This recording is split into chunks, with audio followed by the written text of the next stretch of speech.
Hello everyone, good morning. मैं शरद यादव आप सभी का स्वागत करता हूं आपके अपने यूट्यूब चैनल ग्लैंस एकेडमी पर।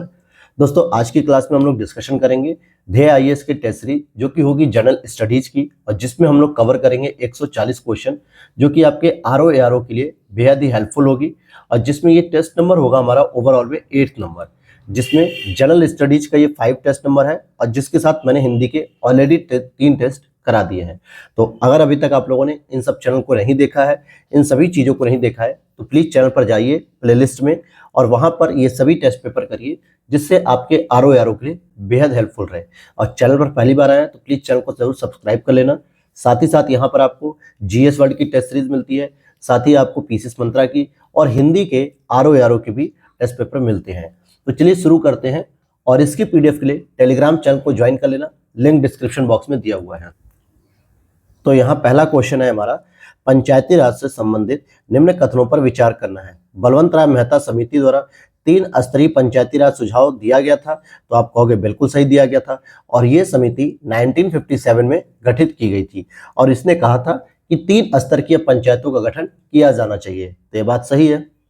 वहीं इनके द्वारा ग्राम पंचायत की स्थापना अप्रत्यक्ष रूप से चुने हुए प्रतिनिधियों, जबकि पंचायत समिति का गठन प्रत्यक्ष रूप से चुने हुए सदस्यों द्वारा किया जाना चाहिए। तो ये दोनों ही बातें यहाँ पे गलत हैं, क्योंकि ग्राम पंचायत अर्थात ग्राम प्रधान का जो चुनाव होना चाहिए वो प्रत्यक्ष रूप से जनता के द्वारा होना चाहिए, न कि अप्रत्यक्ष रूप से। जबकि पंचायत समिति का गठन अप्रत्यक्ष रूप से जो चुने हुए सदस्य होते हैं उनके द्वारा होना चाहिए। तो ये दोनों ही, यहाँ पर ये दूसरा स्टेटमेंट अपोजिट लिख दिया गया है, इसलिए दूसरा गलत है, केवल पहला स्टेटमेंट सही है यहाँ पर। अगले प्रश्न को देखते हैं। सेकंड नंबर प्रश्न है, भारत का महान्यायवादी न तो सरकार का पूर्णकालिक वकील है और न ही वह एक सरकारी कर्मी की श्रेणी में आता है।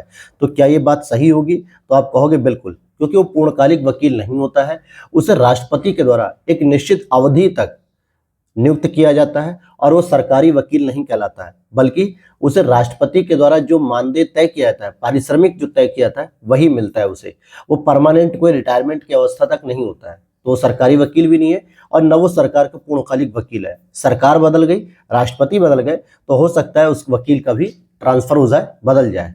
दूसरा, उसे एक संसद सदस्य की तरह सभी भत्ते और विशेषाधिकार प्राप्त है, ये बात भी सही है। लेकिन यहाँ पे दोनों ही बातें एक दूसरे की व्याख्या नहीं कर रही हैं, क्योंकि एक जगह उसके कार्यप्रणाली की बात की जा रही है और एक जगह उसके वेतन भत्ते की बात की जा रही है।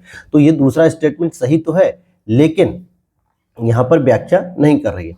और साथ ही साथ वो दोनों सदनों में बोल सकता है, कार्रवाई में भाग ले सकता है, संयुक्त बैठक में बैठ भी सकता है, लेकिन मताधिकार का प्रयोग नहीं करेगा। तो यहाँ पे दोनों बातें सही है, लेकिन ये व्याख्या नहीं करते हैं, इसलिए बी ऑप्शन यहाँ पर सही हो जाएगा। अगला प्रश्न है यहाँ पे, भारत के राष्ट्रपति और उनके कार्यकाल का मिलान करना। ये जरूर आप लोग याद कर लीजिएगा, क्योंकि भारत के राष्ट्रपति का जो क्रम होता है वो अक्सर प्रश्न, एक आध प्रश्न आ जाता है। लोकसभा स्पीकर का क्रम होता है, उपराष्ट्रपति का क्रम होता है, भारत के प्रधानमंत्री का क्रम, राष्ट्रपति का क्रम, तो ये आपसे सीक्वेंस पूछ ली जाती है। हालांकि मैं घटना चक्र के जो शॉर्ट नोट्स बना रहा हूँ उसमें पॉलिटी के सेक्शन में मैंने इन सब चीज़ों को कवर किया है, तो वो आपके लिए हेल्पफुल रहेगा। लेकिन आप चाहें तो इसको खुद से भी एक नोट्स बना सकते हैं। तो यहाँ पर आप देखेंगे कि सबसे पहले आएंगे आपके जाकिर हुसैन, ये बात सही है, 1967 में आते हैं, क्योंकि इससे पहले आपके, इसके बाद ज्ञानी जैल सिंह जो कि 1982 से 89 तक थे, इंदिरा गांधी गवर्नमेंट में थे ये। और प्रतिभा पाटिल 2007 से 2012, ये भी मनमोहन सिंह की कांग्रेस गवर्नमेंट में थे। और एपीजे अब्दुल कलाम 2002 से 2007 तक। तो ये सभी ऑप्शन बिल्कुल सही हुए हैं, तो 1 2 3 4 बी ऑप्शन इज करेक्ट हो जाएगा। ये बिल्कुल क्रम से मैच करता हुआ है। आगे आप देखेंगे, अगला प्रश्न है यहाँ पे, लोकसभा और राज्यसभा के बारे में आर्टिकल के बारे में दिया हुआ है। राज्यसभा का संगठन आर्टिकल 80, लोकसभा का 81, राष्ट्रपति का विशेष संशोधन 88 और लोकसभा अध्यक्ष और उपाध्यक्ष 93। तो कौन सा सही सुमेलित नहीं है, आपको ये पूछ रहा है। तो राष्ट्रपति का जो विशेष संबोधन होता है दोस्तों, ये 88 में नहीं होता है, ये 87 में होता है। जब वो संसद के लिए एक विशेष संबोधन देते हैं तो 87 में होता है, न कि 88 में। इसलिए सी ऑप्शन यहाँ पर सही हो जाएगा। आपको एक छोटी सी ट्रिक बताता हूँ, सरल। सरल का मतलब क्या होता है? स से होता है संसद जो कि होता है 79 में, और र से होता है राज्यसभा जो कि होता है 80 में, और ल से होता है लोकसभा जो कि होता है 81 में। तो इस तरीके से भी आप देख सकते हो। तो देखिए जरा, राज्यसभा के लिए क्या था, आर्टिकल 80, लोकसभा के लिए क्या था, आर्टिकल 81, और अगर यहीं पर लिख देता कि संसद के बारे में, तो संसद आपका हो जाता आर्टिकल 79 के बारे में। तो ये भी एक ट्रिक है जो आप याद रख सकते हैं, आपके लिए हेल्पफुल रहेगी। अगला प्रश्न है यहाँ पे 5 नंबर पे, न्यायालय की अवमानना सिविल या आपराधिक दोनों प्रकार की हो सकती है। बिल्कुल सही बात है। आपराधिक में वो आपको 1-2 साल की सजा भी दे सकते हैं, और सिविल के अंतर्गत वो आप पे एक आर्थिक जुर्माना लगा सकते हैं, 1000, 2000, 10,000, 5,000, जितने का भी। तो ये दोनों प्रकार की हो सकती है। उच्चतम न्यायालय में न्यायिक समीक्षा की शक्ति निहित होती है। जी बिल्कुल, जुडिशियल रिव्यू करने की जो है की शक्ति बिल्कुल मौजूद होती है। तो इसलिए सी ऑप्शन हो जाएगा। यहाँ पे दोनों ही बातें सही हैं। और साथ ही साथ आर्टिकल नंबर 137 में जुडिशियल रिव्यू की पावर दी गई है, वो भी किसकी, सुप्रीम कोर्ट की। अब यहाँ पर ज्योग्राफी के प्रश्न को देखते हैं, क्योंकि ये आपका पूरा एक फुल लेंथ टेस्ट है जिसमें आपको सभी सब्जेक्ट देखने को मिलेंगे। निम्नलिखित में से कौन सा एक सही युग्म नहीं है। लोकटक झील मणिपुर में, बिल्कुल सही बात है। चिल्का झील उड़ीसा में, यह भी सही है। सूरज ताल या सूरज झील उत्तराखंड में नहीं है दोस्तों, ये हिमाचल प्रदेश में है। ठीक है, कहाँ पे, हिमाचल प्रदेश में। और सूरज कुंड, एक सूरज कुंड नाम से मेला भी लगता है, वो आपका हरियाणा में आता है। लेकिन ये सूरज ताल है, अर्थात सूरज ताल झील है, जो कि एक खारे पानी की झील है, ये हिमाचल प्रदेश में आती है। और साथ ही साथ पंचभद्रा झील, ये राजस्थान में, यह भी बात सही है। तो सी ऑप्शन हो जाएगा कि ये सही सुमेलित नहीं है। आगे देखते हैं, निम्नलिखित में से कौन सा युग्म सही सुमेलित है, जो कि जैव मंडल आरक्षित क्षेत्र है, जिसको यूनेस्को ने लिस्टेड किया, यानी सूचीबद्ध किया। सुंदरवन 2004 नहीं, 2001 में इसको लिस्ट कर लिया गया था। पंचमढ़ी सन 2000 में नहीं, बल्कि पंचमढ़ी को किया गया 2009 में। और साथ ही साथ ग्रेट निकोबार को 2013 में किया गया, लेकिन नोकरेक को 2009 में किया गया। ये बात सही है। सुंदरवन कहाँ पे है, पश्चिम बंगाल में आएगा। पंचमढ़ी कहाँ पर है दोस्तों, एमपी में आएगा। ये ग्रेट निकोबार में ही है। नोकरेक कहाँ है दोस्तों, तो ये मेघालय में है। ये भी आपको पता रहना चाहिए कि नोकरेक मेघालय में है। अगला प्रश्न है, निम्नलिखित में से कौन सी अरुणाचल प्रदेश की एक प्रमुख जनजाति नहीं है। अबोर, कुकी, मिकिर, डाफला। अब यहाँ पर एक प्रमुख जनजाति के बारे में पूछ रहा है, तो आपने मॉडर्न हिस्ट्री पढ़ते समय एक कुकी आंदोलन सुना होगा, कुकी मैतेई विद्रोह। ये मुख्य रूप से मणिपुर में हुआ था। कहाँ पे हुआ था, मणिपुर में। तो ये यहीं की जनजाति है। जबकि अबोर, मिकिर, डाफला, मिसमी, ये सभी जनजातियां आपको अरुणाचल प्रदेश में देखने को मिलेंगी, लेकिन कुकी मणिपुर में देखने को मिलती है। तो यहाँ पर सी हो जाएगा। अगले प्रश्न पे चलते हैं। यहाँ पे इंग्लिश वर्जन भी है, तो पीडीएफ में आपको इंग्लिश भी मिल जाएगी। तो पीडीएफ के लिए टेलीग्राम चैनल को ज्वाइन कर लेना। अगला प्रश्न है यहाँ पर, निम्नलिखित में से कौन सा एक युग्म सही सुमेलित नहीं है। केंद्र सरकार द्वारा स्थापित कुछ बोर्ड है और उनके स्थापना वर्ष है। जैसे कुटीर उद्योग बोर्ड, जो कुटीर उद्योग बोर्ड है 1948, यह बात सही है। केंद्रीय सिल्क बोर्ड 1949, यह भी सही है। अखिल भारतीय हथकरघा बोर्ड, अब बात यहीं पे आएगी कि अखिल भारतीय हथकरघा बोर्ड जो है वो 1950 में ही स्थापित हो गया था, 1953 में नहीं। अखिल भारतीय खादी ग्राम उद्योग बोर्ड 1954, यह भी सही है। तो सी ऑप्शन यहाँ पर गलत है, क्योंकि इसका मिलान गलत किया गया है। क्वेश्चन नंबर 10 है, नर्मदा नदी का उद्गम मैकाल पर्वत की अमरकंटक चोटी से हुआ है। बिल्कुल सही बात है, क्योंकि अमरकंटक से पश्चिम दिशा में नर्मदा नदी बहती है, उत्तर दिशा में सोन नदी बहती है, और पूरब की दिशा में महानदी बहती है। ये मैंने कल की ही क्लास में ज्योग्राफी में कराया है, नदियों वाले सेक्शन में। अगर उसे अभी तक आप लोगों ने नहीं देखा है तो प्लेलिस्ट में जाइए और वहां पर आपको मिलेगी ये क्लास, उसे जरूर देखिएगा। अगला है, बंगाल की खाड़ी में गिरने वाली यह प्रायद्वीपीय भारत की सबसे बड़ी नदी है। तो पहली चीज, ये बंगाल की खाड़ी में नहीं गिरती है, ये अरब सागर में गिरती है। कहाँ गिरती है, अरब सागर में। दो बातें आती हैं, अगर प्रायद्वीपीय नदी को पूछा जाए कि जो सबसे बड़ी नदी है, तो उसके लिए आपका नाम आना चाहिए गोदावरी नदी, जो कि प्रायद्वीप की सबसे बड़ी नदी है। लेकिन अगर पश्चिमी प्रायद्वीप की सबसे बड़ी नदी, यानी कि प्रायद्वीप की ऐसी बड़ी नदी जो पश्चिम की ओर गिर रही है अरब सागर में, वो सबसे बड़ी नर्मदा नदी हो जाएगी। लेकिन यहां पर ये तो बंगाल की खाड़ी ऑप्शन दिया, तो इस आधार पर यह गलत हो गया। तो केवल और केवल पहला ही स्टेटमेंट सही है। अगला प्रश्न है, निम्नलिखित में से कौन सा सही है। राज्यसभा धन विधेयक में संशोधन कर सकती है परंतु अस्वीकार नहीं। ऐसा नहीं है दोस्तों, वो संशोधन भी नहीं कर सकती है। ठीक है, तो पहला गलत हो गया। अनुदान मांगों पर दोनों सदनों से मतदान होता है? यह भी नहीं, क्योंकि मांग जो होती है वो सरकार के द्वारा की जाती है और सरकार का जो पक्ष होता है वो लोकसभा में होता है, न कि राज्यसभा में। तो यहां पर न तो पहला सही है और न ही दूसरा सही है, तो डी ऑप्शन यहां पर सही हो जाएगा। अगला प्रश्न, भारतीय संविधान के निम्नलिखित अनुच्छेदों में से किस एक के द्वारा राज्य कार्य के अधिकार को सुनिश्चित करने के लिए प्रभावी प्रावधान करता है?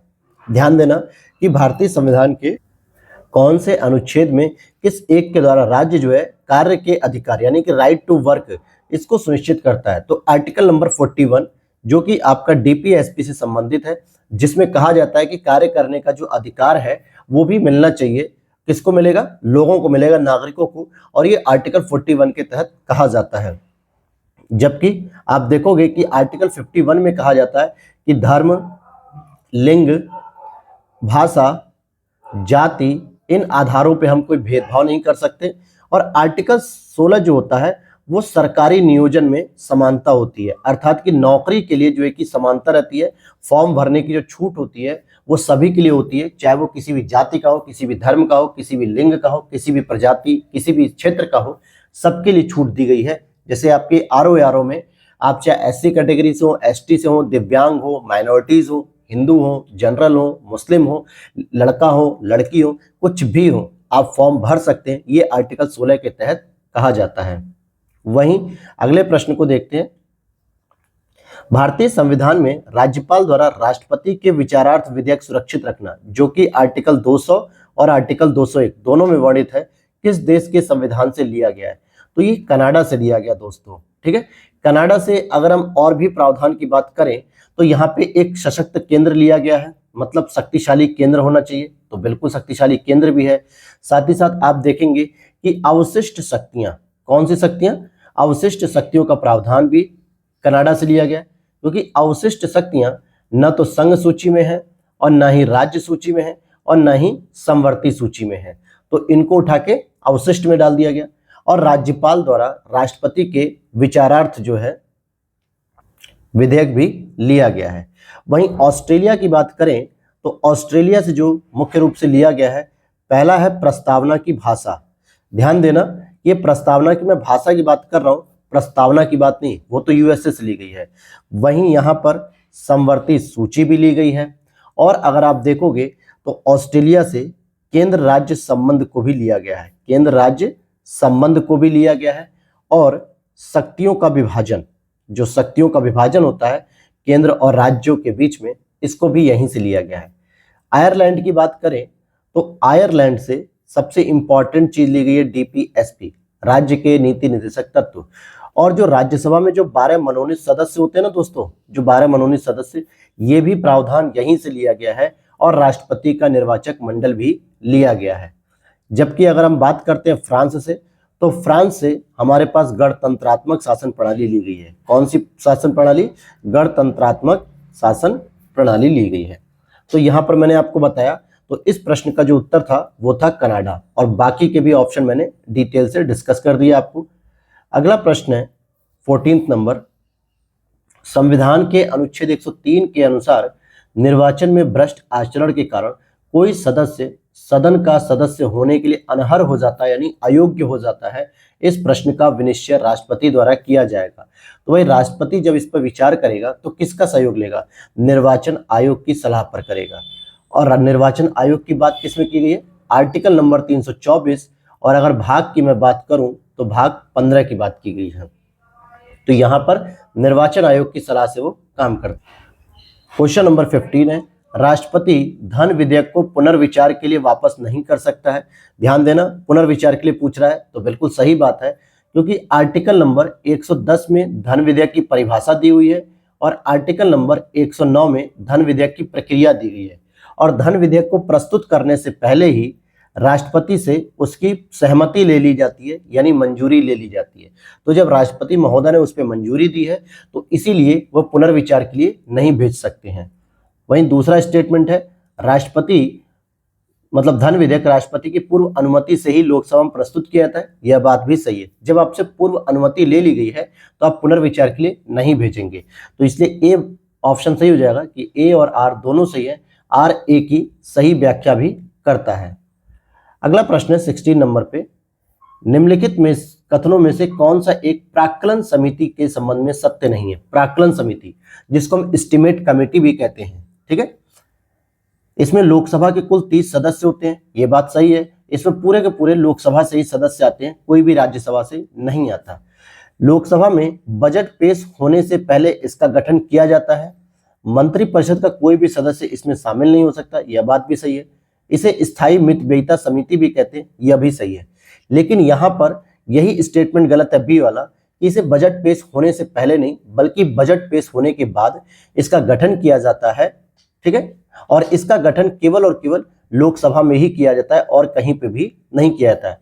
और यह एक स्थायी समिति होती है जो पूरे 1 वर्ष तक कार्य करती है, और यह सबसे बड़ी समिति भी मानी जाती है संसदीय, क्योंकि सबसे अधिक सदस्य इसी में है। अगला प्रश्न है, राज्य विधानमंडल निम्नलिखित में से कौन सी सूचियों पर कानून बना सकता है। समवर्ती सूची बना सकता है, राज्य सूची बना सकता है, लेकिन अवशिष्ट सूची पर नहीं। तो यहाँ पर डी ऑप्शन हो जाएगा, ए और बी। ध्यान देने वाली बात है कि समवर्ती सूची पर अगर राज्य और केंद्र दोनों ही किसी एक विषय पर कानून बना रहे हैं और दोनों के बीच में अगर कोई टकराव होता है, विरोधाभास होता है, तो केंद्र का कानून सर्वोपरि मान लिया जाएगा, केंद्र के कानून को वरीयता दी जाएगी। अगले प्रश्न को देखते हैं। क्वेश्चन नंबर है हमारा 18।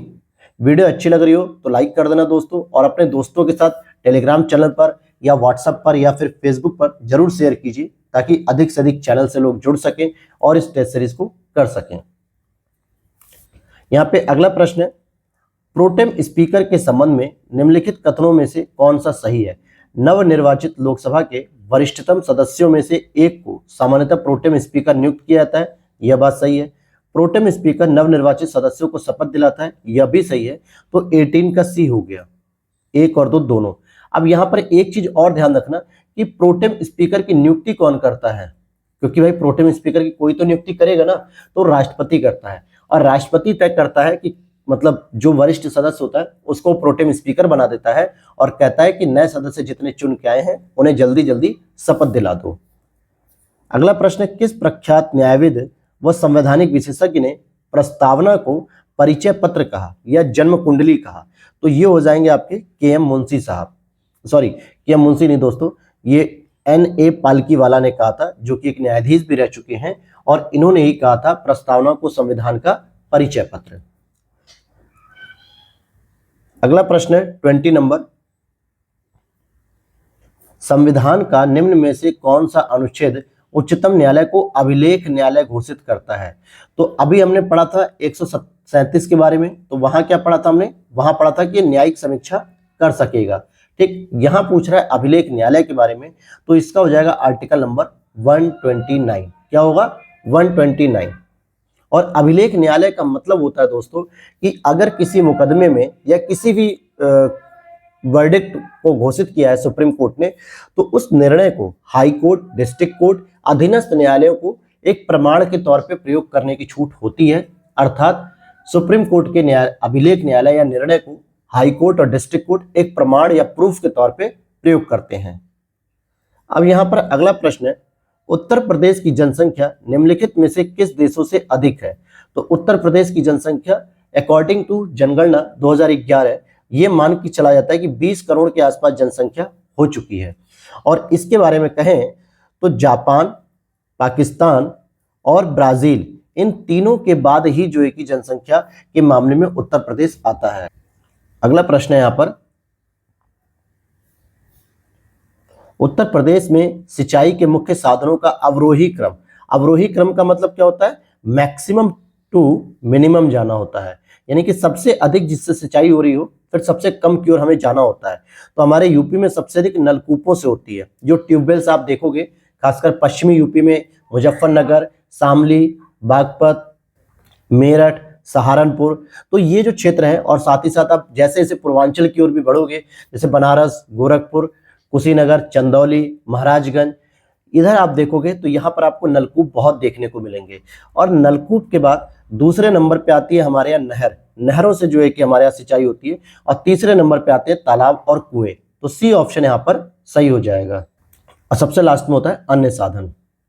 अब यहाँ पर अगले प्रश्न को देखते हैं।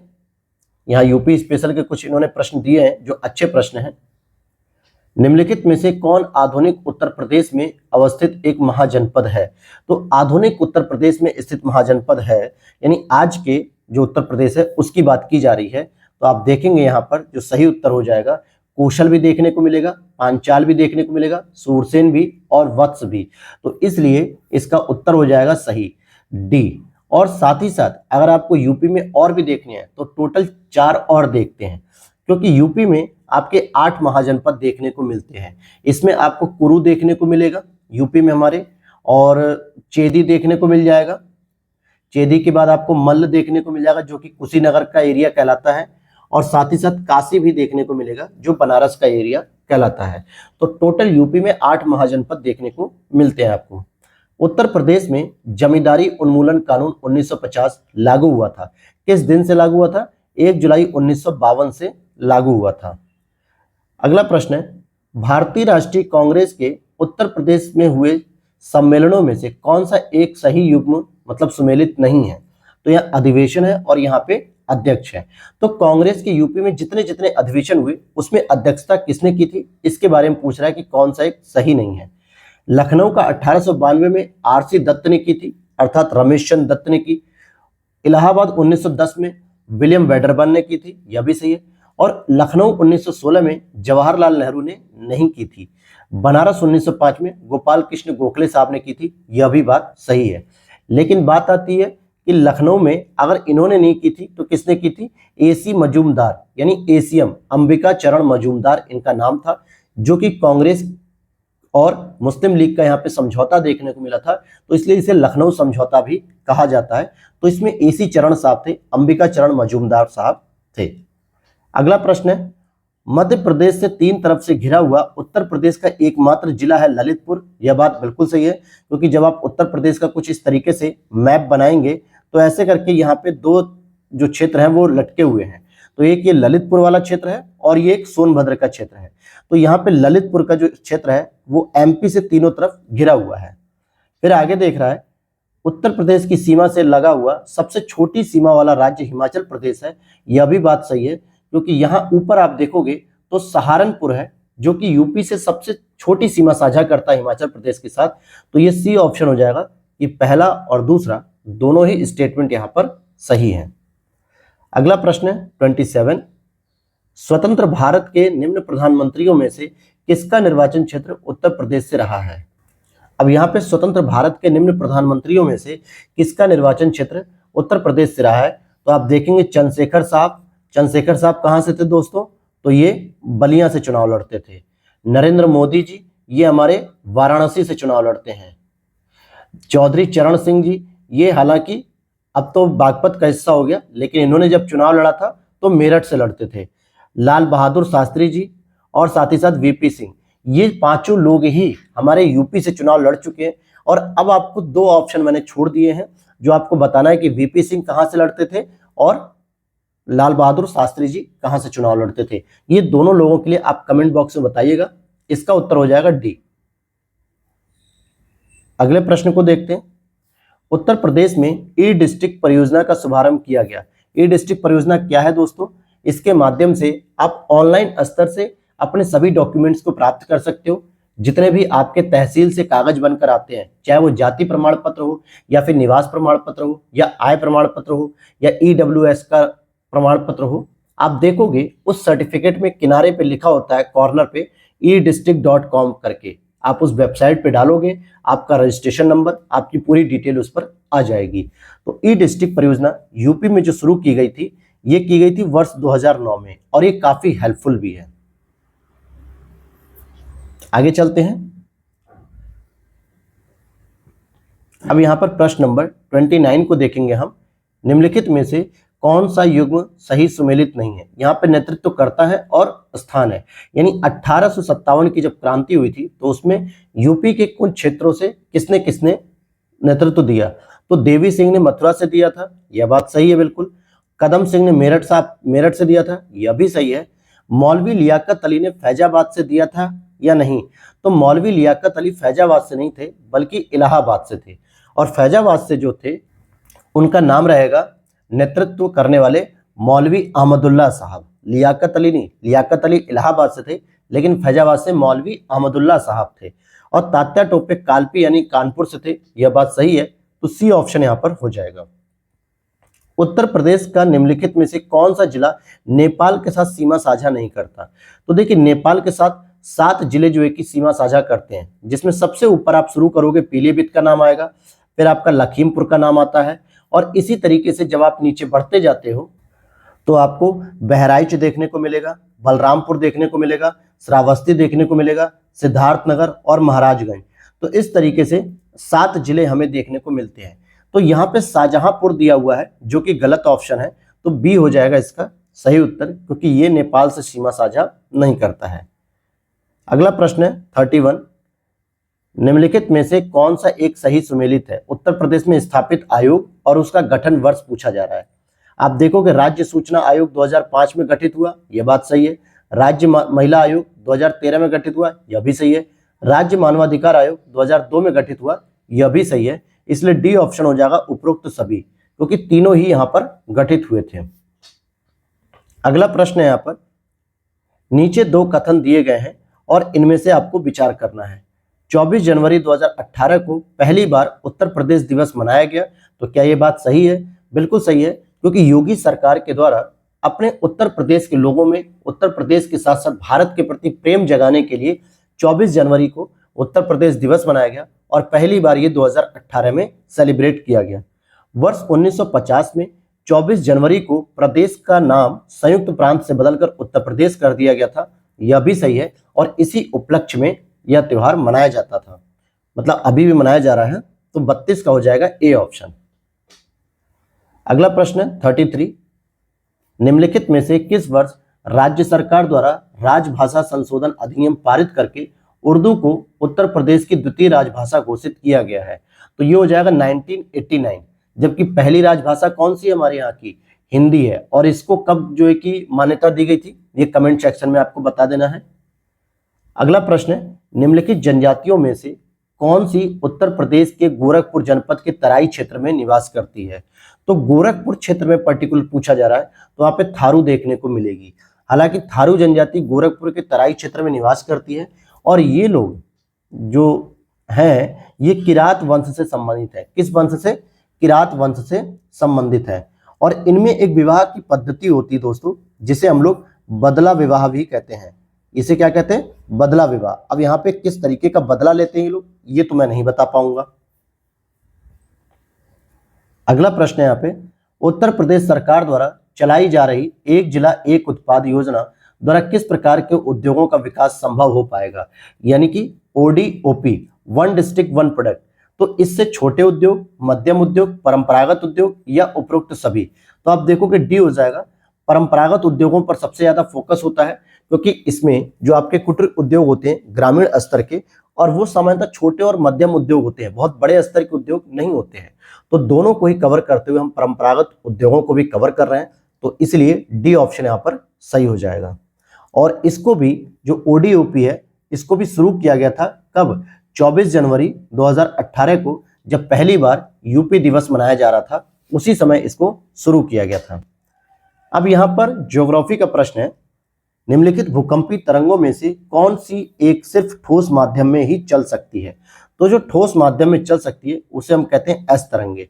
जबकि पी तरंगों की बात करें तो ये ठोस में भी चलती है, द्रव में भी चलती है और गैस में भी चलती है, लेकिन इसकी जो गति है वो सबसे अधिक ठोस में होती है, और ठोस में होने की वजह से पी बहुत तेज चलती है। जबकि एस तरंगे केवल ठोस में चलेगी, और एल तरंगे जो होती हैं वो सतह के समीप चलती है, भूपर्पटी के नीचे चलती है, जो कि हमें सबसे अधिक महसूस होती है। जो हम भूकंपी कंपन को महसूस करते हैं वो एल तरंगों से महसूस करते हैं। लेकिन यहां पर प्रश्न पूछा गया कि सिर्फ ठोस माध्यम में चलती है, तो सही उत्तर हो जाएगा एस तरंगे। अगला प्रश्न है, 90 डिग्री पूर्वी कटक स्थित है। तो जो पूर्वी कटक है वो भी 90 डिग्री वाला, वो कहां पर स्थित है दोस्तों? तो वो हिंद महासागर में स्थित है। कहां पर? हिंद महासागर में, अंडमान निकोबार के पास स्थित है। अगला प्रश्न, निम्नलिखित युग्मों में से कौन सा एक सही सुमेलित नहीं है? कौन सा एक सही सुमेलित नहीं है? डेन्यूब नदियां, और यहाँ उद्गम स्रोत है ब्लू नील, मिसिसिपी, यांगटीसी। तो इसके लिए मिलान करते हैं कि डेन्यूब नदी ब्लैक फॉरेस्ट से निकलती जर्मनी के आसपास से, यह बात भी सही है। ब्लू नदी या ब्लू नील ये विक्टोरिया झील वाली है कि नहीं है ये पता करना है। मिसिसिपी इटास्का झील से निकलती है और साथ ही साथ यांगटीसी झील तिब्बत के पठार से निकलती है। तो यहाँ पर आप देखेंगे कि विक्टोरिया झील से दोस्तों व्हाइट नील नदी निकलती है, ठीक है, व्हाइट नील नदी निकलती है विक्टोरिया झील से, जबकि ब्लू नील नदी जो होती है वो ताना झील से निकलती है। किससे निकलती है? ताना झील से, और ये इथोपिया से निकलती है। आगे चल के ये दोनों ही मिलकर नील नदी का निर्माण करती हैं, ठीक है, जो अफ्रीका की सबसे बड़ी या सबसे लंबी नदी होती है, हालांकि पूरी भारत दुनिया की भी है। तो यहाँ पर ये गलत ऑप्शन हो जाएगा बी वाला, क्योंकि ब्लू नील ताना झील से निकलती है जबकि विक्टोरिया झील से व्हाइट नील नदी निकलती है। अगले प्रश्न को देखते हैं 39 को। आइए 39 प्रश्न को भी देख लेते हैं हम लोग। हरमट्टन पवन को डॉक्टर विंड या डॉक्टर हवा भी कहा जाता है, तो बिल्कुल सही बात है। यह अफ्रीका के पश्चिमी तट की आर्द्र और शुष्क वायु में शुष्कता लाकर मौसम को स्वास्थ्यप्रद बनाती है, यह भी सही है। तो इसको डॉक्टर हवा भी कहते हैं, डॉक्टर विंड भी कह देते हैं, और ये सहारा वाले एक रेगिस्तानी क्षेत्र में चलती है। तो 39 का ए ऑप्शन हो जाएगा। ये दोनों ही बातें सही हैं। अगला प्रश्न, पृथ्वी से परावर्तित ऊष्मा को भौमिक विकिरण कहा जाता है। भौमिक विकिरण दीर्घ तरंगों वाला होता है, यानी कि लॉन्ग वेव रेडिएशन वाला होता है। तो यहां पर सही हो जाएंगे दोनों ही स्टेटमेंट कि 40 का सी, कि पृथ्वी से जो परावर्तित ऊष्मा होती है उसे हम भौमिक विकिरण कहते हैं, और पृथ्वी के द्वारा जो तरंगे वापस की जाती हैं वायुमंडल में उसे हम लॉन्ग वेव रेडिएशन कहते हैं। लेकिन जो सूर्य के द्वारा पृथ्वी पर तरंगे भेजी जाती हैं ऊष्मा के रूप में, प्रकाश के रूप में, उसे हम शॉर्ट वेव रेडिएशन कहते हैं। क्या कहते हैं? Short wave radiation. लेकिन पृथ्वी जब इनको वापस यूज करके वायुमंडल में छोड़ती है तो इसको हम लोग लॉन्ग वेव रेडिएशन कहते हैं। तो यहाँ पर दोनों ही बातें सही लिखी हुई थी। अगला प्रश्न है यहाँ पे जनजाति और यहाँ पे निवास स्थल, इनमें मिलान करना कि कौन सा सही है कौन सा गलत है। तो आप देखेंगे यहाँ पर बुशमैन जो कि अफ्रीका के कालाहारी मरुस्थल में रहती है, सही है। पिग्मी जो कि अफ्रीका के कांगो बेसिन में रहती है, यह भी सही है। बद्दू अफ्रीका के सहारा मरुस्थल में रहती है, यह भी सही है। इसलिए डी ऑप्शन हो जाएगा। 1, 2, 3 तीनों ही सही सुमेलित दिए हुए हैं। क्वेश्चन नंबर 42 है, दक्षिण अमेरिका महाद्वीप के पश्चिमी तटवर्ती क्षेत्रों में समुद्री पक्षियों से प्राप्त खाद्य को क्या कहा जाता है। तो जो दक्षिण अमेरिका के महाद्वीप का पश्चिमी तट है, इट मीन्स कि जहाँ पे चिली है, पेरू है, और ऊपर आप देखोगे तो इक्वाडोर है, ये वाला जो तट होता है, यहाँ पर जो खाद्य प्राप्त होती है समुद्री पक्षियों से उसको क्या कहा जाता है? तो उसको ग्वानो कहा जाता है। ये बड़ा ही अलग प्रकार का प्रश्न है दोस्तों, तो उसको ग्वानो कहा जाता है। और जो ग्वांको होता है ना, ये जो वर्ड दिया हुआ है, ये अर्जेंटीना के पशुपालकों को कहा जाता है। जो पशुओं को पालते हैं अर्जेंटीना में, उनको ग्वांको कहा जाता है। और अगर हम बात करें कि जो एंटाशिया है, एंटाशिया ये आपका दक्षिण अमेरिका में विशाल पशु फार्म भी है। तो बड़ा ही अलग प्रकार का ये प्रश्न था। हालांकि ऐसे प्रश्न अगर आपको देखने को मिलते हैं एग्जाम में तो आप लोग बिल्कुल ही छोड़ दीजिएगा, ऐसे प्रश्नों पर रिस्क मत लेना जो अगर नहीं पता है तो। अगला प्रश्न है, निम्नलिखित में से कौन सा एक मध्य अमेरिकी देश नहीं है। तो भाई मध्य अमेरिकी देश कौन सा नहीं है? Nicaragua, El Salvador, Guyana, Belize. तो बी ऑप्शन हो जाएगा, गुयाना नहीं है, क्योंकि साउथ अमेरिका का जो है कि वेनेजुएला के बगल का देश है, ये मध्य अमेरिकी देश में नहीं आता है। क्योंकि मध्य अमेरिकी देश में जो साउथ अमेरिका मतलब यूएसए है, उसके नीचे आपका मैक्सिको है, और मैक्सिको के नीचे जो 6-7 कंट्रीज हैं जो अटलांटिक और पैसिफिक ओशियन के साथ संबंध बनाती हैं, जिसमें निकारागुआ हो गया, एल सल्वाडोर हो गया, और बेलिज हो गया, फिर उसके बाद होंडुरास हो गया, कोस्टा रिका हो गया। तो ये सभी देश इसमें आते हैं, न कि गुयाना वाला। तो गुयाना तो आपका वेनेजुएला के पास साउथ अमेरिका का पार्ट है, इसलिए ये अलग हो जाएगा। अगला प्रश्न, निम्नलिखित युग्मों में से कौन सा एक सही सुमेलित नहीं है? वन्य जीव संरक्षण अधिनियम 1972, वन संरक्षण अधिनियम 1980, पर्यावरण संरक्षण अधिनियम 1986, जैव विविधता अधिनियम 2000 नहीं बल्कि सन 2000 है। तो डी ऑप्शन हो जाएगा, यही सुमेलित नहीं है, क्योंकि ये 2002 में आता है, बायोडायवर्सिटी एक्ट। क्वेश्चन नंबर 45 है यहाँ पे, निम्नांकित घास के मैदानों में से कौन सा युग्म एक ही वर्ग से संबंधित है? जैसे campos, downs, steppes, savanna, savanna prairies, campos, savanna. तो अब यहाँ पर पूछ रहा है कि कौन सा एक ही वर्ग से संबंधित है, इसका मतलब या तो सभी घासें उष्ण कटिबंध होंगी या फिर वो शीत कटिबंध होंगी। तो आप देखोगे कंपोज और सवाना की बात करूं तो ये उष्ण कटिबंधीय घास के मैदान हैं। बाकी सभी क्या है, कुछ शीत कटिबंध के हैं, जैसे आप देखोगे यहाँ पर स्टेपीज आपको देखने को मिलेगा शीतोष्ण कटिबंध में, प्रेरीज आपको देखने को मिलेगा यूएसए में, ये भी कटिबंधी है, कौन सा, शीत कटिबंध। डाउन्स आपको देखने को मिलेगा ऑस्ट्रेलिया में, ये भी आपको शीत कटिबंध है। तो इसलिए अलग अलग कॉम्बिनेशन थे। बाकी कंपोज और सवाना ये दोनों ही यहाँ पर उष्ण कटिबंधी हैं। इंद्रावती, प्राणहिता, मंजरा किसकी सहायक नदियां हैं? तो ये गोदावरी की सहायक नदियां मेरे दोस्तों। किसकी सहायक नदियां हैं? गोदावरी की। गोदावरी की बात करें तो ये नासिक से निकलती है, महाराष्ट्र के नासिक के पास एक त्र्यंबकेश्वर नामक जगह से निकलती है। कहां से? त्र्यंबकेश्वर नामक जगह से निकलती है। अगला प्रश्न है, केंद्रीय तंबाकू अनुसंधान संस्थान स्थित है? तो केंद्रीय तंबाकू अनुसंधान संस्थान राजमुंद्री, आंध्र प्रदेश में स्थित है। अगला है, भारतीय मानक समय की याम्योत्तर रेखा निम्नलिखित में से किन राज्यों से होकर गुजरती है? तो भारतीय मानक समय रेखा जो है 82.5 डिग्री ईस्ट, ये जो है कि मुख्यतः ऐसे करके जाएगी, देशांतर रेखा तो ऐसी तो जाएगी नॉर्थ से साउथ की ओर। तो ये सबसे पहले मिलती है आपको यूपी को, फिर मिलती है आपको एमपी को, फिर मिलती है आपको छत्तीसगढ़ को, फिर मिलती है उड़ीसा को, फिर मिलती है आंध्र प्रदेश को। तो ये 5 राज्यों से होकर जाती है। अब यहाँ पर आप देख सकते हो कि कौन सा स्टेट नहीं है, तेलंगाना नहीं है, तेलंगाना हटा दीजिए। तो 1 2 3 4 5, तो ये हो जाएगा बी ऑप्शन। क्या हो जाएगा? बी ऑप्शन हो जाएगा। बिल्कुल मैंने आपको बता दिया है। अगला प्रश्न है आपका 49, निम्नलिखित युग्मों में से कौन सा एक सही सुमेलित नहीं है? यहाँ पे पर्वत पठार है और यहाँ पे सर्वोच्च चोटियां दी हुई हैं, तो इसका आपको मिलान करना है।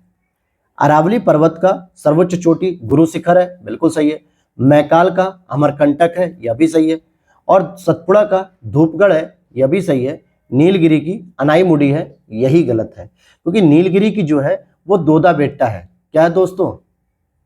दोदा बेट्टा, ये उसकी सबसे ऊंची चोटी है।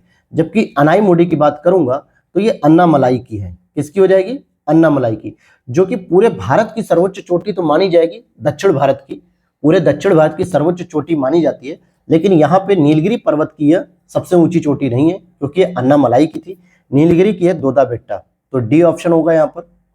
अगला प्रश्न है यहाँ पर, निम्नलिखित कथनों में से कौन सा असत्य कथन है, यानी कि गलत कथन पूछा जा रहा है? जेट विमानों द्वारा उत्सर्जित होने वाली नाइट्रोजन ऑक्साइड के कारण ओजोन परत में छिद्र की समस्या उत्पन्न होती है, बिल्कुल सही बात है। ओजोन परत में छेद होने का प्रमुख कारक क्लोरीन होता है, यह भी सही है, क्योंकि क्लोरीन क्या करती है, ऑक्सीजन से क्रिया करके और ओजोन से क्रिया करके, ओजोन जो कि O3 होता है, इससे क्रिया करके इसको ऑक्सीजन और नवजात ऑक्सीजन में तोड़ देती है, जिससे लगातार यहाँ पर O3 की कमी देखने को मिलती है। तो दोनों ही स्टेटमेंट सही है, गलत कोई सा भी नहीं है, इसलिए हम लिखेंगे न तो पहला गलत है और न ही दूसरा गलत है। तो 50 का डी हो जाएगा। अब यहाँ पर अगला प्रश्न है आपका, IUCN की रेड डाटा बुक यह बताती है कि कौन सा वन्यजीव खतरनाक स्तर पे है जिसका संरक्षण आवश्यक हो गया है। बिल्कुल सही बात है। मानव की संख्या में अनियंत्रित वृद्धि ने खाद्य श्रृंखला को प्रतिकूल रूप से प्रभावित किया है, यह भी बात सही है, लेकिन ए और आर में कोई संबंध यहां से स्थापित नहीं हो रहा है, तो बी हो जाएगा कि ये कोई भी व्याख्या नहीं करते हैं। अगला प्रश्न है यहाँ पे, द फ्यूचर वी वांट नामक मसौदा निम्नलिखित में से किस सम्मेलन में दिया गया था? तो फ्यूचर वी वांट की बात हो रही है, यानी अवर कॉमन फ्यूचर। तो Rio+20 सम्मेलन, यानी कि 1992 में जो रियो डी जेनेरियो में सम्मेलन हुआ था, उसी से संबंधित है द फ्यूचर वी वांट। यहां तक क्लियर हो गई ये बात? तो यहां पर आपको देखना है कि 1992 में तो पहला हुआ था, इसके जब 20 साल बाद 2012 में जो हुआ था रियो डी जेनेरियो में, ब्राजील की राजधानी है, यहां पर जो सम्मेलन हुआ था Rio+20 सम्मेलन, तो यहां पे द फ्यूचर वी वांट नाम से इसको मसौदा लाया गया था। अगला प्रश्न है यहाँ पे, भारत में राष्ट्रीय जीन बैंक की स्थापना किस वर्ष की गई थी? तो भारत में राष्ट्रीय जीन बैंक की स्थापना 1996 में की गई थी। और कहां पे की गई थी दोस्तों? तो दिल्ली में की गई थी, यानी कि नई दिल्ली में। अगला प्रश्न है, पर्यावरणीय निष्पादन सूचकांक यानी एनवायरमेंटल परफॉर्मेंस इंडेक्स जारी की जाती है, EPI किसके द्वारा जारी की जाती है? वर्ल्ड इकोनॉमिक फोरम यानी कि वर्ल्ड इकोनॉमिक फोरम, जो कि स्विट्जरलैंड में इसका मुख्यालय है, दावोस में, तो विश्व आर्थिक मंच द्वारा यह जारी की जाती है। अगला प्रश्न यहाँ पे प्राचीन रचनाएं दी हुई हैं और उनके कुछ रचनाकारों की बात की गई है। तो अब यहाँ पर इतिहास का प्रश्न शुरू हो जाता है, तो जरा इसको भी देखते हैं। यहाँ पे प्राचीन रचनाएं हैं और यहाँ पे रचनाकार हैं, इनका मिलान करना है आपको। अष्टाध्यायी की बात करेंगे तो पाणिनि महोदय ने लिखी है। महाभाष्य की बात करेंगे तो पतंजलि महोदय ने लिखी है। प्रबंध चिंतामणि की बात करेंगे तो ये हेमचंद्र ने लिखी है। और परिशिष्ट पर्व की बात करेंगे तो मेरुत्तुंग ने लिखी है। नहीं, यहाँ पे थोड़ा सा मिस्टेक हो गया। जो प्रबंध चिंतामणि है दोस्तों, ये मेरुतुंग की थी और परिशिष्ट पर्व थी हेमचंद्र की। ठीक है, तो इस आधार पे आप देखोगे 3, 4, 2, 1, ए ऑप्शन इज करेक्ट होगा। अगला प्रश्न है, नवाब सिराजुद्दौला के विरुद्ध प्राथमिक दौर के षड्यंत्र में कौन शामिल नहीं था? नवाब सिराजुद्दौला के विरुद्ध जब षड्यंत्र किया जा रहा था तो कौन शामिल नहीं था वहां पे? कृष्णचंद्र, जगत सेठ, मीर कासिम या फिर अमीर चंद्र? तो इसका हो जाएगा मीर कासिम। मीर कासिम यहां पर नहीं था, बल्कि मीर जाफर हुआ करता था, जो उसका प्रमुख सेनापति था और जिसने प्लासी के युद्ध में उसे धोखा दे दिया। ठीक है, तो वो पीछे हट जाता है इसलिए क्योंकि अंग्रेजों ने उसे लालच दिया था कि अगर तुम नवाब को हरा दोगे या नवाब को हराने में हमारा सहयोग करोगे उसे धोखा देकर, तो हम आपको नवाब बना देंगे बंगाल का। और इस चोर ने यही किया और खुद सत्ता धारण कर ली, जो कि बहुत बड़ा एक गद्दार किया। तो मीर जाफर था, मीर कासिम नहीं। तो सी ऑप्शन हो गया। निम्नलिखित युग्मों में से कौन सा एक सही सुमेलित नहीं है? यहाँ पे स्तूप है और यहाँ पे खोजकर्ता की बात की गई है। तो खोजकर्ता के आधार पे अगर आपको देखा जाएगा तो सांची का स्तूप जनरल टायरलर ने खोजा, नागार्जुनी कोंड स्तूप लांगहर्स्ट ने खोजा, भरौत स्तूप जनरल कंगनिंगम ने खोजा और अमरावती स्तूप को एडवर्ड बेकर ने नहीं बल्कि कर्नल मैकेंजी साहब ने खोजा था। किसने खोजा था? कर्नल मैकेंजी साहब ने। तो डी ऑप्शन यहाँ पर सही हो जाएगा। अगले प्रश्न की ओर चलते हैं 58 नंबर पे। वीडियो अच्छी लग रही है तो लाइक जरूर कर देना दोस्तों। क्वेश्चन नंबर 58 है, निम्नलिखित में से किस राष्ट्रकूट शासक ने जिनसेन एवं महावीराचार्य को अपने दरबार में प्रश्रय दिया था? तो कौन सा ऐसा राष्ट्रकूट शासक था जिसने जिनसेन को और महावीराचार्य को अपने दरबार में प्रश्रय दिया था, यानी कि आसन दिया था? तो वो थे आपके अमोघ वर्ष ने दिया था। हालांकि राष्ट्रकूट शासक अमोघ वर्ष जो है कि कौन थे? जैन धर्मानुयायी थे, जैन धर्म को मानते थे और इन्होंने स्वयं एक रचना लिखी थी, कवि राजमार्ग। ठीक है, पूछा जाता है कवि राजमार्ग, तो इसे याद रख लीजिएगा। और इन्होंने ही इनको अपने दरबार में संग्रह दिया था। बात करते हैं अगर जिनसेन की, तो जिनसेन ने दोस्तों आदि पुराण की रचना की थी। किसकी रचना की थी? आदि पुराण की। जबकि महावीराचार्य ने गणित सार, ठीक है, गणित सार संग्रह की रचना की थी। तो यहां पर 4 प्रश्न मैंने और बता दिए जो आपको पूछा जा सकता है। अगला प्रश्न यहाँ पे, निम्नलिखित में से किस एक उपनिषद में चारों आश्रमों का उल्लेख मिलता है? तो वो कौन सा उपनिषद है जिसमें ब्रह्मचर्य आश्रम, गृहस्थ आश्रम, वानप्रस्थ आश्रम, संन्यास आश्रम, चारों आश्रमों का जो वर्णन है वो आपको जबाल उपनिषद में मिलता है, यानी कि जबालो उपनिषद में देखने को मिलेगा। और अगर हम बात करें छांदोग्य उपनिषद की, तो छांदोग्य उपनिषद में केवल 3 आश्रम देखने को मिलते थे, जबकि जबाल उपनिषद में चारों आश्रम देखने को मिलते हैं। अगला प्रश्न यहाँ पे, निम्न हड़प्पा कालीन नदियां और उनके किनारे बसे नगरों के युग्मों में से कौन सा एक सही सुमेलित नहीं है? तो यहाँ पे आपको बताना कि कौन सा हड़प्पा कालीन शहर किस नदी के किनारे बसा हुआ था और किसके किनारे नहीं। तो ये गलत पहचान करने की जो प्रश्न गलत है। आप देखेंगे राखीगढ़ी घग्गर नदी के किनारे था, आलमगीरपुर हिंडन नदी के किनारे, बनावली सरस्वती नदी के किनारे और रोपड़ भोगवा नदी के किनारे नहीं था, बल्कि रोपड़ आपका पंजाब में आता है और यहाँ पे आपको जो नदी देखने को मिलती है वो सतलज नदी देखने को मिलती है। तो डी हो जाएगा। जबकि भोगवा नदी के किनारे कौन सा बसा हुआ था? गुजरात का लोथल। गुजरात में तो भोगवा नदी है, तो वहां पे लोथल बसा हुआ था। अगला प्रश्न है, मज्म उल बहरीन किस मुगल शासक की मूल रचना है? तो कौन सा मुगल शासक था जिसने इस पुस्तक को लिखा था? तो वो हो जाएंगे दारा शिकोह। दारा शिकोह कौन है? औरंगजेब का भाई है और शाहजहां का पुत्र है, जिसके द्वारा युद्ध लड़ा गया था अपनी सत्ता को प्राप्त करने के लिए। 3 युद्ध लड़े गए थे। वो कौन कौन से युद्ध थे उनको जरा क्रम से आप लोग कमेंट सेक्शन में बताइएगा।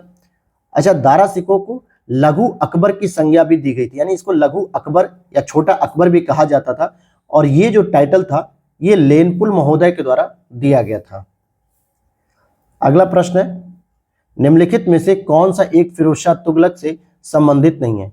उसने लोक निर्माण विभाग की स्थापना की, सिंचाई कर लगाया, सैनिकों को नगद वेतन देना प्रारंभ किया और ब्राह्मणों पर जजिया लगाया। तो फिरोज शाह तुगलक से अगर आप देखोगे तो पहली चीज सी ऑप्शन यहाँ पे गलत हो जाएगा कि सैनिकों को नगद वेतन देना ये फिरोज शाह तुगलक से संबंधित नहीं है, ये बल्कि सबसे पहले अलाउद्दीन खिलजी ने इसे शुरू कर दिया था। बाकी फिरोज शाह तुगलक ने लोक निर्माण विभाग भी किया, सिंचाई भी लगाई, सिंचाई कर और ब्राह्मणों पर जजिया कर लगाया, क्योंकि वो अमीरों और मुसलमान के मौलवियों को खुश करना चाहता था। इसलिए उसने कहा कि ठीक है, मैं गैर मुसलमान यानी ब्राह्मणों पर भी मैं जजिया कर लगाऊंगा, जिससे जो मुस्लिम शासक थे, अमीर थे, तुर्क थे और मौलवी थे, वो फिरोज शाह तुगलक की शासन पद्धति से खुश हो गए। अगला पॉइंट है, किस सूफी संत ने अनल हक या अनहलक, मैं सत्य या मैं ही ईश्वर हूं, इसकी घोषणा करने के कारण मृत्युदंड दिया गया था? कौन से सूफी संत के द्वारा ऐसा कहा गया था भाई? इस सूफी संत को फिर मौत के घाट उतार दिया गया।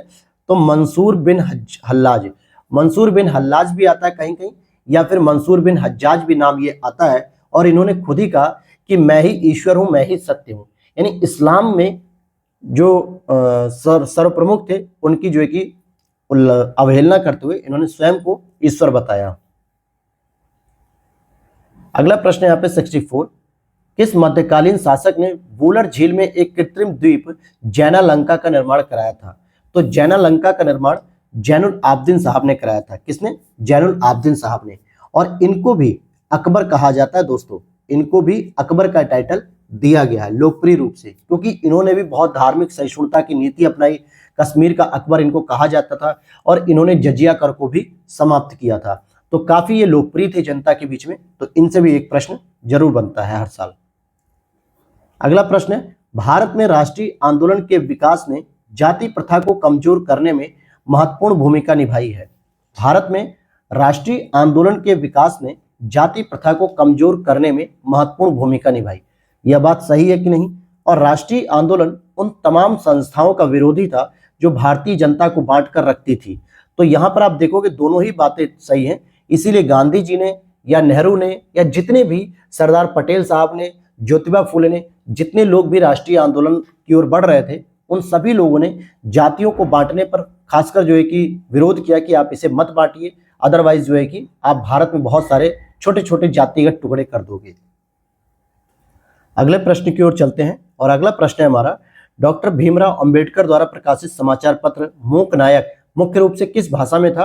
तो ये मराठी भाषा में था। किसमें? मराठी भाषा में। और इसका जो है कि प्रकाशन शुरू किया गया था 1920। अगला प्रश्न है, अंग्रेज डच के बाद भारत आए थे। ईस्ट इंडिया कंपनी की स्थापना डच इंडिया कंपनी से पहले ही हो चुकी थी। यहाँ पे दोनों बातें सही हो जाएंगी। कैसे मैं कह रहा हूं? क्योंकि जो ईस्ट इंडिया कंपनी की स्थापना थी वो हुई थी 1600 ईस्वी में, जबकि डच वालों की कंपनी कब स्थापित हुई थी? 1602 में। तो ईस्ट इंडिया कंपनी तो पहले स्थापित हो गई, लेकिन इनके आने का जो क्रम था वो जो है कि डच के बाद था, क्योंकि सबसे पहले आते हैं पुर्तगाली, फिर आते हैं डच, फिर आते हैं अंग्रेज, फिर उसके बाद आते हैं आपके डेनिस जो डेनमार्क के होते हैं, फिर उसके बाद आते हैं आपके फ्रांसीसी। ठीक है, तो ये इनका क्रम था आने का। तो इसलिए दोनों ही स्टेटमेंट यहाँ पर सही है। अगले प्रश्न को देखते हैं 68 नंबर को,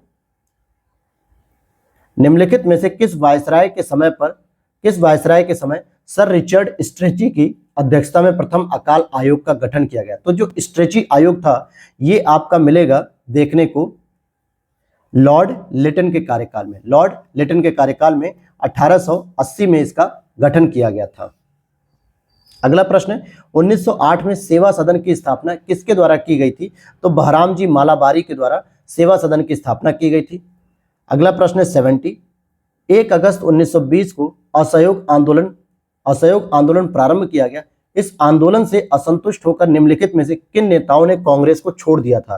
तो जब असहयोग आंदोलन शुरू किया गया था तो बिपिन चंद्र पाल, एनी बेसेंट, मोहम्मद अली जिन्ना, इन तीनों ने ही इसे छोड़ दिया, क्योंकि असहयोग आंदोलन को मुख्य रूप से खिलाफत आंदोलन के साथ जोड़कर गांधी जी ने शुरू किया।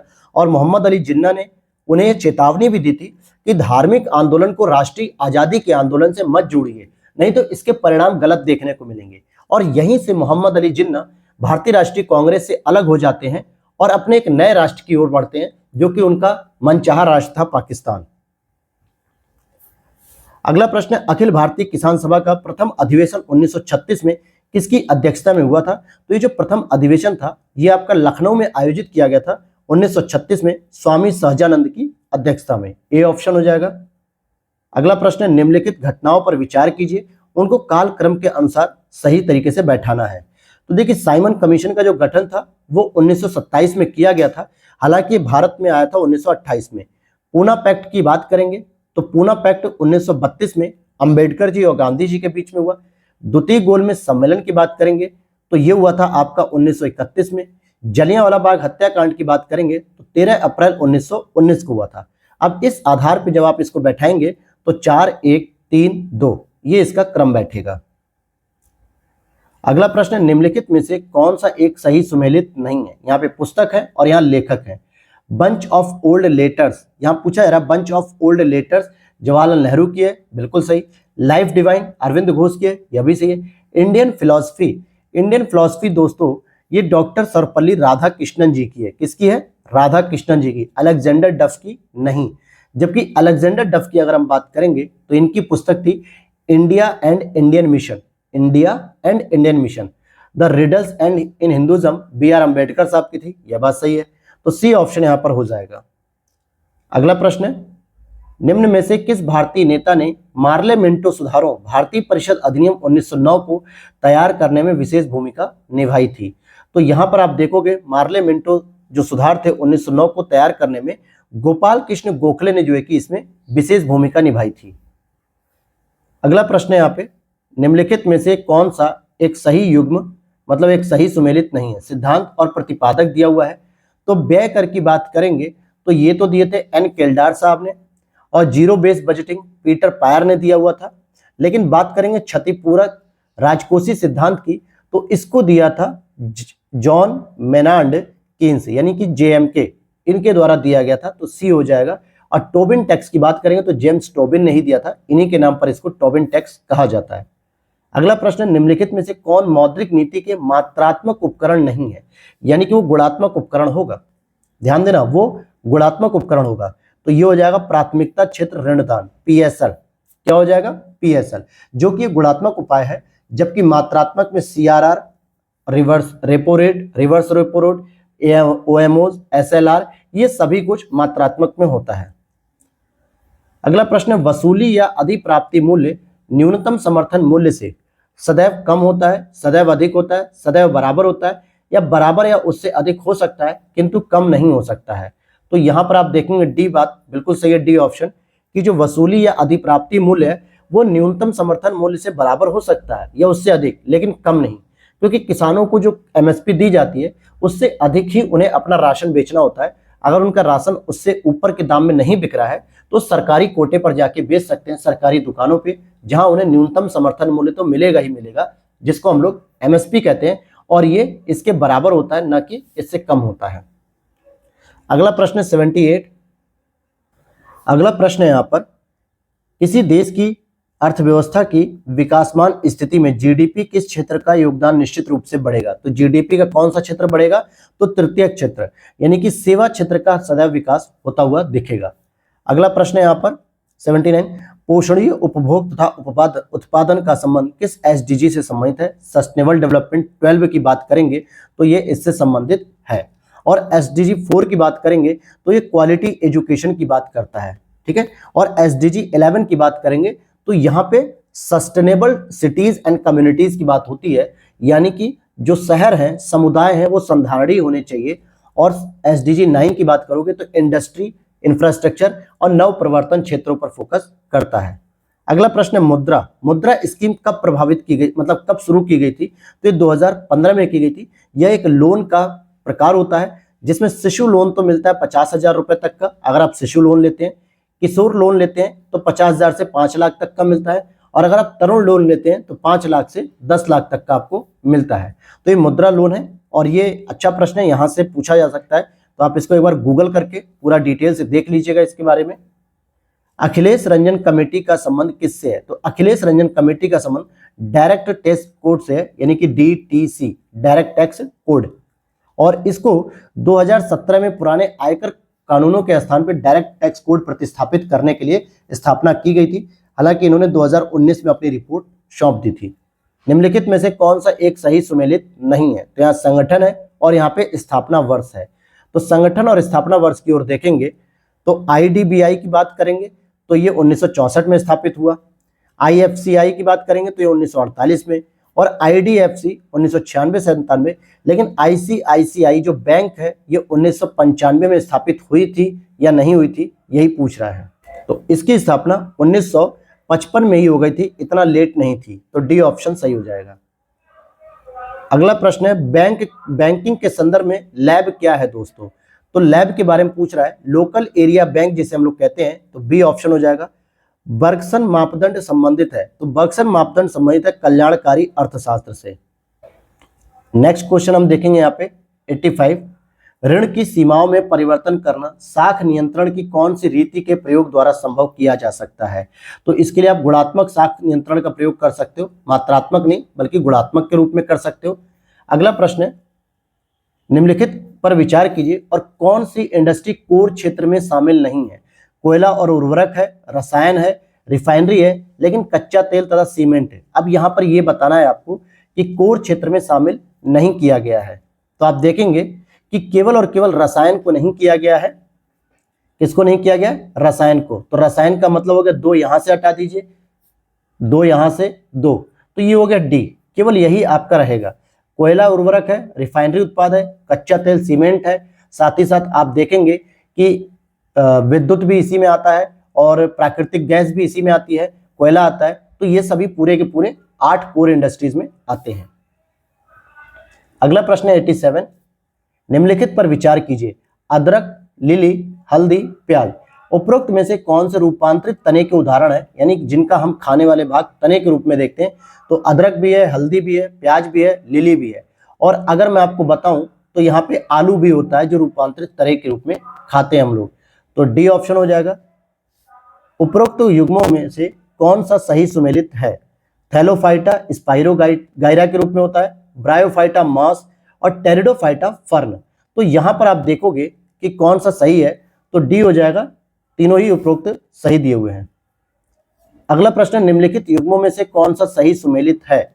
तो 89 की बात करेंगे, माइटोकॉन्ड्रिया की खोज अल्टमैन ने की है, सही है। प्रोटीन की फैक्ट्री राइबोसोम है, क्योंकि यहीं पर प्रोटीन बनता है, और ये जो राइबोसोम होता है ये हमें गोल्जी बॉडी में मिलता है। केंद्रक की खोज रॉबर्ट ब्राउन ने की थी, यह भी सही है, तो डी हो जाएगा, सभी युग्म सही सुमेलित हैं। अगला प्रश्न होगा यहाँ पे क्वेश्चन नंबर 90 की बात करें तो बाजार में ईएनओ के नाम से बिकने वाला एंटासिड क्या होता है? इनो जिसे हम लोग कहते हैं ना, इनो जो पेट में गैस वगैरह बनती है तो उसे दूर करता है, तो उस इनो की ही बात की जा रही है दोस्तों। तो ये मुख्य रूप से किसका बना होता है? तो ये बना होता है आपका मैग्नीशियम एल्बा का। अगला प्रश्न है, निद्रा रोग या स्लीपिंग सिकनेस नामक बीमारी उत्पन्न होती है किसकी वजह से? एक प्रोटोजोआ द्वारा उत्पन्न होती है। फिर आगे देखते हैं, अगला प्रश्न है आपका, सिटी स्कैन या कंप्यूटेड टोमोग्राफी एक्सरे परीक्षण कौन सी किरणों को प्रयोग में लाया जाता है इसके लिए? तो इसके लिए दृश्य प्रकाश नहीं होगा, इसका एक्स किरणें होंगी दोस्तों। यहाँ पे गलत स्टेटमेंट दिया हुआ है, ये एक्स किरणें हो जाएंगी। एक्स किरणों के द्वारा ही हम इसका परीक्षण करते हैं सिटी स्कैन का। निम्नलिखित में से कौन सा एक सही सुमेलित नहीं है? कास्टिक सोडा की बात करेंगे, सोडियम हाइड्रोक्साइड सही है। एप्सम सॉल्ट, मैग्नीशियम सल्फेट, यह भी सही है। नीला तोता, कॉपर सल्फेट, यह भी सही है। वॉशिंग पाउडर जिसको हम धावन सोडा भी कहते हैं, ये सोडियम बाइकार्बोनेट का है या नहीं है? तो ये सोडियम कार्बोनेट का होता है। अगर सोडियम बाइकार्बोनेट की बात करोगे तो उसे हम कहते हैं बेकिंग सोडा, ठीक है, पकाने वाला सोडा। जो हम लोग खाना वाना पकाते हैं तो कोई चीज पकानी होती है तो उसके लिए हम बेकिंग सोडा प्रयोग करते हैं, तो डी हो जाएगा। 94 प्रश्न को देखते हैं, निम्नलिखित में से किस एक को सामान्य रूप में टेफ्लॉन के नाम से जाना जाता है? तो टेफ्लॉन के नाम से पॉली टेट्राफ्लोरोएथिलीन को जाना जाता है। मानव के संपूर्ण शरीर या अंगों में असामान्यता या विकृति का पूर्णतः सही पता लगाने हेतु निम्नलिखित में से किसका प्रयोग किया जाता है? तो इसके लिए होता है एमआरआई, जो कि हम लोग एमआरआई कराते हैं ना, मैग्नेटिक रेजोनेंस इमेजिंग, तो ये हो जाएगा 95 का ए। अगला प्रश्न है यहाँ पे, निम्नलिखित में से कौन सा एक सही सुमेलित नहीं है? संस्थान और स्थल। तो संस्थान और स्थल की बात करेंगे तो सेंट्रल लेप्रोसी इंस्टीट्यूट आगरा में है, ताजमहल के सामने ही है। राष्ट्रीय मानसिक विकलांग हैदराबाद में है, उच्च रक्षण पशु रोग प्रयोग संस्थान भोपाल में है, लेकिन राष्ट्रीय दृष्टिहीन संस्थान ये दिल्ली में नहीं है दोस्तों, बल्कि ये देहरादून में है, जो कि यूके में है, यूनाइटेड किंगडम में नहीं, उत्तराखंड में है। अगला प्रश्न है यहाँ पे 97, निम्नलिखित में से कौन सा युग्म सही सुमेलित नहीं है? कलाई की अस्थि कार्पल्स कहलाती है क्या? उपास्थि के चारों ओर पाई जाने वाली झिल्ली कार्डियम होती है, तो ये गलत है, क्योंकि उपास्थि की जो चारों ओर पाई जाने वाली झिल्ली होती है उसे हम लोग पेरिकार्डियम कहते हैं। क्या कहते हैं? पेरिकार्डियम। तो बी मिल गया ऑप्शन। पसलियों को आपस में जोड़ने वाली अस्थि स्टर्नम होती है, तो बी ऑप्शन ही यहाँ पर गलत है। 98 प्रश्न है, निम्नलिखित में से कौन सा कार्य यकृत द्वारा नहीं किया जाता है? हेपेरिन नामक प्रोटीन का उत्पादन करना, फाइब्रिनोजन नामक प्रोटीन का उत्पादन करना, शरीर के ताप को बनाए रखना, वसाओं का इमल्सीकरण करना। तो यहां पर आप देखोगे कि डी ऑप्शन हो जाएगा, वसाओं का इमल्सीकरण किया जाता है इसके द्वारा। अगला प्रश्न है, निम्नलिखित में से कौन एक जठर रस में नहीं पाया जाता? जठर रस में क्या नहीं पाया जाता है? रेनिन, पेप्सिन, ट्रिप्सिन, हाइड्रोक्लोरिक अम्ल। तो ट्रिप्सिन नहीं पाया जाएगा दोस्तों, ये मुख्य रूप से एक एंजाइम है जो आपके अग्नाशयी रस में पाया जाता है, न कि जठर रस में। अगला प्रश्न है यहाँ पे, निम्नलिखित में से कौन सा कथन असत्य है? जीन आनुवंशिक क्रिया की एक मूल इकाई है, यह आरएनए में पाया जाता है। तो यहाँ पे दूसरा तो सही है, लेकिन ये जीन आनुवंशिक क्रिया की मूल इकाई है कि नहीं है, ये पहला सही है, दूसरा गलत है, सॉरी, क्योंकि जीन जो है मुख्य रूप से डीएनए में पाया जाता है, आरएनए में नहीं। तो दूसरा यहाँ पर गलत है। अगला प्रश्न है यहाँ पर 101। अब यहाँ पर देखिए कुछ रीजनिंग के प्रश्न यहाँ पर शुरू हो रहे हैं, तो रीजनिंग के प्रश्नों को जो है कि हम यहाँ पर डायरेक्ट उत्तर बताएंगे इसका, क्योंकि आप लोग अपनी प्रैक्टिस जो कर रहे होंगे, कुछ प्रश्न मैं बता भी दूंगा यहाँ पे। जैसे रवि ने पूर्व की ओर चलना प्रारंभ किया, 1 किलोमीटर चलने के उपरांत वह दक्षिण की ओर मुड़ जाता है और 5 किलोमीटर चलता है, पुनः वह पूर्व की ओर मुड़ता है और 2 किलोमीटर चलता है, तो अंतिम बार वह उत्तर की ओर मुड़ता है और 9 किलोमीटर चलता है। तो अपने प्रारंभिक बिंदु से वह कितनी दूरी पर है? तो इसके लिए आपको वही लंब आधार कर्ण का फॉर्मूला लगाना होता है, तो उसी को निकालने की बात हो रही है। तो जब आप इस फॉर्मूले को अप्लाई करेंगे तो आपका 5 किलोमीटर की रेंज आ जाएगी, बी ऑप्शन सही हो जाएगा। अगला प्रश्न है 102, किसी निश्चित कूट भाषा में 15789 को यह लिखा जाता है, 4346 को यह लिखा जाता है, तो उसी कूट भाषा में 23549 को किस प्रकार लिखोगे? तो जब आप इसका कूट बैठाओगे तो आप देखोगे कि इसका जो सही उत्तर हो जाएगा NPTSL, सी हो जाएगा। अब यहाँ पे एक विलुप्त संख्या पूछी जा रही है प्रश्न चिन्ह की जगह पर, तो आपको ये बताना है कि प्रश्न चिन्ह के स्थान पे कौन सी संख्या आएगी, यहाँ पर पूछा जा रहा है। तो यहाँ आप देखोगे 7 दूनी 14 प्लस 4 18, 18 दूनी 36 प्लस 4 40, तो 40 दूनी 80 प्लस 4 84 हो जाएगा, और 84 दूनी आप देखोगे 168, 84 दूनी 168 प्लस 4 172 हो जाएगा। तो यहाँ पे हो रहा है कि गुणा 2 प्लस 4, अपने इस रोटेशनल नंबर पे चल रहे हैं, तो 84 सही उत्तर हो जाएगा। यदि आप 1 से 100 तक की सभी संख्याएं लिखते हैं तो कितनी बार 3 आएगा? अब इसके लिए आपको क्या करना होगा, आप 1 से लेके जब 100 तक की सभी संख्याएं लिखेंगे, तो जिसमें आपको 3 हो गया, 13 हो गया, 23 हो गया, 30 हो गया, 31 32 33 34 35 36 37 38 39, फिर 43 53 63, क्योंकि इसी पे तो 3 मिल रहा है आपको। तो इस तरीके से आप देखोगे कि टोटल 20 बार जो है कि 3 आएगा। अगला प्रश्न, निम्नलिखित श्रृंखला का सही विकल्प द्वारा पूर्ण कीजिए। अब यहां पर आप देखोगे तो एक श्रृंखला चली 3 दूनी 6, 6 तियां 18, 18 तियां 54, नहीं 3 दूनी के 6 हो गया 2 बार, फिर 6 तियां 18 हो गया, तो 18 तियां 54 नहीं, 18 चौक 72, तो 4 हो जाएगा, 72 आ जाएगा। पिता की आयु उसके पुत्र की आयु के योग की दोगुनी है, 20 वर्ष पश्चात पिता की आयु दोनों पुत्रों की आयु के योग के बराबर हो जाएगी, तो पिता की वर्तमान आयु क्या होगी? तो इसका 40 वर्ष हो जाएगा दोस्तों। इसका जो है कि समीकरण के माध्यम से आप करेंगे तो 40 वर्ष इसका सही उत्तर आ जाएगा। अगला यहाँ पे देखेंगे, नीचे दिए गए सार्थक क्रम को लगाना है। तो सार्थक क्रम लगाते समय आपको सबसे पहले क्या ध्यान देना होगा? पहले आपको देखना पड़ेगा कि आगमन होगा, फिर उसके बाद परिचय होगा, मतलब कोई मेहमान आता है, फिर इंट्रोडक्शन होता है, फिर उसके लिए कुछ प्रेजेंटेशन होती है, फिर उस पर चर्चा होती है, और फिर लास्ट में संस्तुति होती है। तो ये हो गया आपका 107 का ए ऑप्शन। उसे चुनिए जो अन्य 3 से भिन्न है। तो आप देखेंगे कि 398 यहाँ पर भिन्न है, बाकी सभी संख्याएं कुछ ना कुछ नियम से मिलती हैं। और वो कैसे मिल रही हैं? अगर आप इनको आपस में तोड़ेंगे, 5 और 7 और 9 को 5 + 7 + 9 को अगर आप जोड़ेंगे तो ये हो जाएगा 7 5 12 और 9 21। 6 9 6 को जोड़िए, 6 9 6, तो 6 6 12 और 9 21 हो गया। इसको भी जोड़िए, 8 + 8 + 5, 8 8 16 5 21। लेकिन जब आप इसे जोड़ेंगे 3 + 9 + 8, तो ये हो जाएगा आपका 8 3 11 + 9 20। तो यहाँ पर इसका जोड़ 20 आ रहा है जबकि सबका जोड़ 21 आ रहा है, तो इसलिए ये अलग हो जाएगी। निम्नलिखित समूह में से कौन इसमें नहीं है, मतलब कौन भिन्न है? आंख, दांत, कान, ठुड्डी। अब यहां पर आप देखें कि आंख हो गया, दांत हो गया, कान हो गया, ठुड्डी हो गया, तो कौन सा हो जाएगा? डी हो जाएगा। क्या हो जाएगा? डी। क्योंकि आंख से देखते हैं, दांत से खाते हैं, कान से सुनते हैं, जबकि ठुड्डी से कुछ नहीं करते हैं, तो ये फंक्शनिंग के आधार पे हो रहा है। अगला प्रश्न है, ए बी से अमीर है, सी ए से अमीर है, डी सी से अमीर है, ई सबसे ज्यादा अमीर है। अगर सभी को क्रम में बैठाया जाए तो किसका स्थान मध्य में होगा? तो किसका स्थान मध्य में होगा भाई? तो आपको ये पता होना चाहिए। आप इस तरीके से देख सकते हो, A B C D E.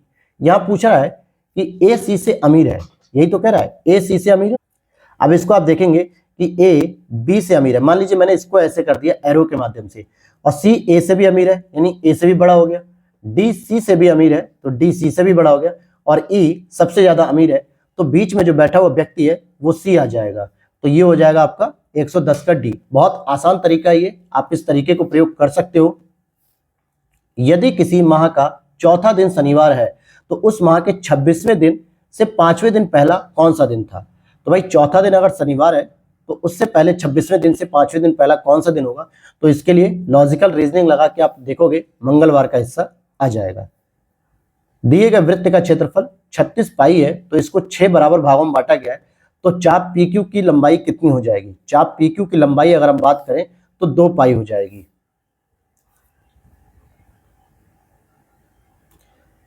अब यहां पर एक अगला प्रश्न है, एक परीक्षा में एक छात्र को सफल होने के लिए 45% अंक प्राप्त करने होते हैं, वह केवल 50 अंक प्राप्त करता है और 4 अंकों से असफल हो जाता है। तो जब इसे आप लोग सॉल्व करेंगे तो इसका सही उत्तर आएगा 120। अब यहां पर हम अगले प्रश्न की ओर चलते हैं। अब यहां पर हम देखेंगे वित्तीय स्थिरता एवं विकास परिषद की जिसकी स्थापना दिसंबर 2010 में हुई थी, उसका अध्यक्ष कौन होता है? तो केंद्रीय वित्त मंत्री उसका अध्यक्ष होता है। इसको हम लोग कहते हैं FSDC, financial stability development council. W Rostow ने आर्थिक विकास की प्रक्रिया कितने चरणों में बांटा है? तो 5 चरणों में बांटा है दोस्तों। अगला प्रश्न है, निम्नलिखित में से किस एक का महत्व मीठी क्रांति से? तो मीठी क्रांति का मतलब होता है शहद के उत्पादन पर फोकस करना। अगला है, पूसा रूबी निम्न में से किस एक की उत्तम किस्म है? तो पूसा रूबी आपकी टमाटर की किस्म है। किसकी? टमाटर की। अगला प्रश्न है, वर्ष 2011 की जनगणना के अनुसार उत्तर प्रदेश की वृद्धि दर 20.2%। 2011 की जनगणना के अनुसार उत्तर प्रदेश में सर्वाधिक 10 की वृद्धि वाला जिला गौतम बुद्ध नगर रहा है। तो दोनों ही बातें यहां पर सही हैं। अब यहां पर अगला प्रश्न है, भारतीय खाद्य निगम की स्थापना किस पंचवर्षीय योजना के दौरान की गई थी? तो यानी एफसीआई की जो स्थापना थी दोस्तों, वो कब की गई थी, यही पूछा जा रहा है। तो एफसीआई की स्थापना 1965 में की गई थी, और इस समय आपके 61 से 66 तक चलने वाली तीसरी पंचवर्षीय योजना थी। निम्नलिखित में से कौन सी एक नकदी फसल नहीं है? गन्ना, तंबाकू, रबर, सोयाबीन। तो आप देखो कि सोयाबीन यह एक दलहनी फसल में आ जाती है, नकदी फसल में नहीं होती है। अब यहाँ पे कुछ करंट अफेयर्स के प्रश्न हैं। मई 2023 में निम्नलिखित में से किस स्थान पर देश के पहले राष्ट्रीय बांध सुरक्षा केंद्र को स्थापित किए जाने की घोषणा की गई है? तो जयपुर में। मई 2023 में भारत सरकार द्वारा चलाए गए ऑपरेशन करुणा का प्रमुख उद्देश्य क्या है? तो ऑपरेशन करुणा म्यांमार में चक्रवात मोर्चा से प्रभावित लोगों की सहायता करना। अगला प्रश्न है, निम्नलिखित में से किस तिथि को अंतर्राष्ट्रीय जैव विविधता दिवस मनाया जाता है? तो ये आपका मनाया जाता है कब? 22 मई को। मई 2023 में किस देश ने प्रधानमंत्री नरेंद्र मोदी को अपने सर्वोच्च सम्मान companion of the order of लोगोहू से सम्मानित किया? तो पापुआ न्यू गिनी के द्वारा। फिर अगला आता है पनडुब्बी बागशीर के बारे में यहाँ पे पूछा जा रहा है असत्य कथन। निम्नलिखित में से कथनों पर विचार करिए और असत्य कथन के बारे में बात करनी है। यह भारतीय नौसेना की कलवरी क्लास प्रोजेक्ट 75 की 6ठी स्क्वाड्रन पनडुब्बी है, यह बात सही है। इसका निर्माण मझगांव डॉकयार्ड बिल्डर्स लिमिटेड द्वारा किया गया है, तो यह भी सही है। तो न तो पहला गलत है, न ही दूसरा गलत है, क्योंकि असत्य पूछ रहा था, तो इसलिए डी हो गया। मई 2016 में 61वां वैश्विक सुपर कंप्यूटर सम्मेलन 2023 का आयोजन कहां पर हुआ? तो हैम्बर्ग जर्मनी में हुआ था। अगला प्रश्न है यहाँ पे 127 नंबर पे, मई 2023 में निम्नलिखित में से कौन तुर्की देश के नव निर्वाचित राष्ट्रपति बने हैं? तो तुर्की के नए राष्ट्रपति बने हैं रेसेप तय्यिप एर्दोगन। कौन बने? Recep Tayyip Erdogan. मई 2023 में किस राज्य में भारत की पहली पॉड टैक्सी परियोजना की शुरुआत की गई है? तो उत्तर प्रदेश में की गई। इंपॉर्टेंट प्रश्न है। मई 2023 में केंद्रीय पत्तन पोत परिवहन जलमार्ग मंत्री द्वारा देश में स्थित सितवे बंदरगाह पर भारत के पहले मालवाहक जहाज की अगवानी की गई है। तो जो सितवे बंदरगाह है यह म्यांमार में स्थित है। अगला प्रश्न है, मई 2023 में बुद्ध पूर्णिमा के अवसर पर खेलो इंडिया यूनिवर्सिटी गेम्स 2023 का शुभंकर जारी किया गया। जीतू इसका शुभंकर था। इंटरनेशनल बुकर प्राइज 2023 के संबंध में विचार करना है। मई 2023 में यह पुरस्कार टाइम शेल्टर पुस्तक को प्रदान किया गया। इसके लेखक जॉर्जी गोस्पोडिनोव थे। तो 131 का सी, दोनों ही बातें यहां पर सही है। अगला प्रश्न है, मई 2023 में वर्ल्ड इकोनॉमिक मतलब विश्व आर्थिक स्थिति और संभावनाओं पे जो 2023 की रिपोर्ट जारी की गई, जिसमें 2023 में भारत की विकास दर 5.8% अनुमानित की गई। यह रिपोर्ट किसके द्वारा जारी की गई? IMF के द्वारा जारी की गई, इंटरनेशनल मॉनेटरी फंड के द्वारा। नहीं, ये गलत हो गया आंसर। यहाँ पे वर्ल्ड बैंक के द्वारा जारी की गई दोस्तों, वर्ल्ड बैंक के द्वारा, करेक्ट कर लेना। मई 2023 में केंद्रीय गृह मंत्री अमित शाह द्वारा राष्ट्रीय तटीय पुलिस अकादमी के अस्थायी परिसर की आधारशिला रखी गई द्वारका गुजरात में। कहां पर? द्वारका गुजरात में। मई 2023 में G7 राष्ट्रों का शिखर सम्मेलन कहां पर आयोजित किया गया? तो G7 राष्ट्रीय शिखर सम्मेलन हिरोशिमा जापान में हुआ था।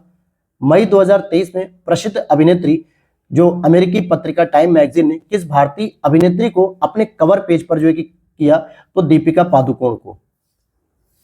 मई 2023 में दुबई स्थित एयरलाइन अमीरात जो होती है, विश्व के पहले रोबोटिक चेक इन असिस्टेंट अनावरण किया गया। तो इसका सही उत्तर हो जाएगा सारा। मई 2023 में किस देश द्वारा लंबी दूरी की बैलिस्टिक मिसाइल खाइबर का परीक्षण किया गया है? तो खाइबर बनाई गई है आपके ईरान के द्वारा। अगला प्रश्न है, मई 2023 में भारतीय संविधान के किस अनुच्छेद का हवाला देते हुए सर्वोच्च न्यायालय ने कहा कि राष्ट्रीय राजधानी सिविल सेवा प्राधिकरण स्थापित करने वाला अध्यादेश इसके अनुकूल नहीं है? तो आर्टिकल नंबर 239AA। मई 2023 में संयुक्त नौसेना अभ्यास टाइगर शार्क 40 किन दो देशों के बीच में आयोजित किया गया? तो बांग्लादेश और संयुक्त राज्य अमेरिका। और यहाँ पे लास्ट प्रश्न है आज की क्लास का, मई 2023 में ग्लोबल वेल्थ कॉन्फ्रेंस का आयोजन कहां पर किया गया? तो इसका सही उत्तर हो जाएगा लंदन, यूके। वीडियो अच्छी लगी हो दोस्तों तो लाइक कर देना और दोस्तों के साथ शेयर जरूर करिएगा। चैनल पर पहली बार आए तो सब्सक्राइब जरूर कर लीजिएगा मेरे दोस्तों। जय हिंद, जय भारत।